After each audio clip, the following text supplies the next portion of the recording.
we didn't start the game on time on Friday.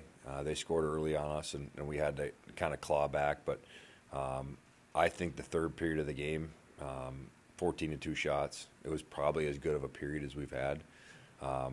Probably deserved to win the game, but that's hockey. And on Saturday, conversely, I thought it was one of the poorer games we've played all year. And there's a lot that goes into that. I mean, the end of a 10-day road trip, and you kind of had a little emotional game on Friday that just didn't go your way, and sometimes that's going to happen. The challenge now is getting back home where we've been good, and get kind of on track again. Long road trips can have an effect on you towards the end of it. Is that been your experience? Yeah, and I think this one's even more unique because the travel day there was 23 hours on Wednesday, and it's a 4-hour time change, and that's not that bad going that way, but coming the other way, that's what can be challenging. And you come back and you give the 3 hours back, but you end up, we did a lot of good things and we stayed over our trip, and it was a fun trip.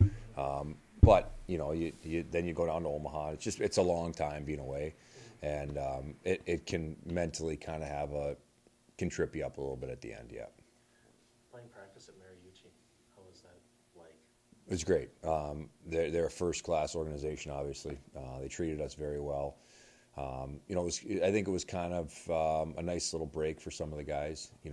Some of them are from areas where they have, Chipotle and different restaurants they can, have for lunch. And so every day that, they kind of went out and had a different place for lunch. And we went to a Wild game and went to a couple nice dinners and went to an escape room. And so it was a good trip. And, as you build your team, you build your team early, and then you kind of start playing games, and it was a really good opportunity for us to get together again on the road. Now, we didn't have everybody, but the guys we had, it was a chance to, because, you have no distractions, you have no school, you don't know anybody else in town, so, you're kind of moving as a group, and I think that, can be useful. Alabama Huntsville comes in, and they used to be an easy win. Everybody just assumed you'd win, but they're a very different program now. What have you known about them? Well, number one, very quietly, they're 1 point behind us at the same amount of games. So, that was my first kind of, but I'd never played them as a player, never coached against them as a coach, never even, I don't think, even watched them at all. So I turned the tape on, and the game starts, and I went, oh boy, these guys, one, they're competitive as all get out, and they're fast. So they're, I didn't know what to expect turning the tape on. I know their coach, and I know his demeanor, and their play, their team kind of plays like their coach. So they're gonna, some teams might struggle on our ice surface. I think they're kind of tailor-made to come in here and play right with us. So we got to be prepared. You had a couple of the younger players really step up over the weekend. I think Nardi, Blue. How important was it for them to have success, especially on the road against a really good opponent? Yeah. Joe's coming. I think you see it in Joe's game. He in the last probably 6 games, he's really made strides. The biggest thing, and I talked to him before the game on Friday, I said, Joe, you have to shoot the puck, and because he does have a good shot, and now you're playing with Robbie Payne, and I think just naturally you kind of defer to the leading goal scorer in the conference, like, here, you take it. But Robbie, to his credit, is a selfless player. And, hey, if you're open, you shoot it. So on Friday night, it was great play off the rush and great shot by Joe. So, he's starting to come. I think with Phil, he's always going to have the offensive side of the game. It just comes natural to him. Now we just, I think maybe for a couple games he got a little loose defensively. We had a meeting when we were in Minnesota, and I showed him some video and said, hey, here's area of your game that we can. It's just a small thing. It's just a little simplify the game here, move it a little bit quicker there, or take this route to shut somebody down here. And he's such a coachable player that he just snapped it right up. And I would say he was our best player all weekend, no doubt. And Zach Diamond-Tony, do you want him to get more involved in the offense, or is he doing enough away from the puck that you're satisfied? I think we need a lot more contribution offensively from other people. to be successful. Over longevity, to have success over time, you can't expect Robbie Payne to score every night. And he's had a little slump lately, and for him, that's 3 games. Most players goal every 4 games are pretty happy. But we do need Zach to step up and contribute.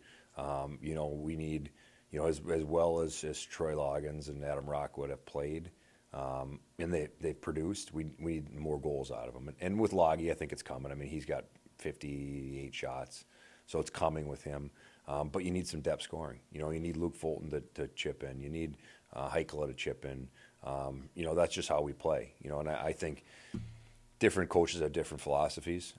For me, I think everybody has to help in the offense. So we do need some more contributions from those guys. And, Zach plays a ton of minutes for us, and he's a really important player. But I think there's more offense there.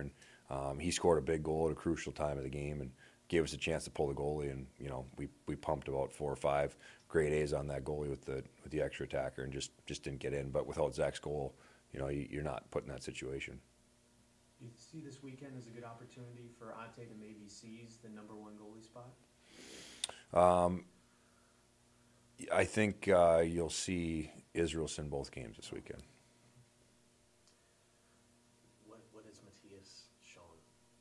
Not to just dig into it deeper, but what has he shown to deserve those 2 games? Does he just look sharper, you think, or just... I think he's worked hard in practice. He's done some good things. Medically is what's keeping Ante out of it. So that's why he didn't play last weekend.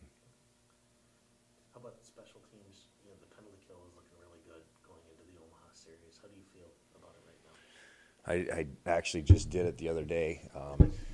We've killed 41 of the last 43 penalties. So I think they're doing pretty good. Got to get the power play figured out. D'Amico Hanoun is eligible for us this weekend. So I think based on what I've seen in practice, now it's only practice, but I think he'll have an opportunity to help the power play, an opportunity to at least try, be on the power play and see where he's at. When we're struggling, we just get a little bit too fine on the power play, and we try to pass it in the net. Where I think when things are going well, you move it quick and it's crisp, and you're delivering pucks, and especially early in the game, if you can deliver pucks on a power play, it kind of loosens up the killers, and then there's seams and there's back doors and there's different things. So we have to shoot more pucks, and I think we just need to move it quicker than we have. History of being kind of up and down with it. What does it take to become a 41 out of 43? What did you have to do to improve that? Well, Byron and Rob have done a really good job coaching the penalty kill up. First and foremost, they've done a good job with that. Number 2, we've had guys really buy into you have to block shots. It's just no matter how you want to kill, whatever, if you want to push down, if you want to transfer, if you want to rotate, however you want to do it, you have to have guys that'll be willing to block shots. And, we do have that. So we have guys in lanes. We've done a good job keeping people to the outside, not getting extended. So, the shots we're giving up are kind of from the outside. And if they're not blocked, our layers underneath are kind of cleaning the sheet out in front of the goalie so there's not any rebounds. And if you can do those things, and our clears. Our clears have gotten much better, and our face-offs have gotten better. So you start every opportunity out with a face-off, and if you can clear it, and that's probably 15, 16 seconds right there. So those areas have drastically improved.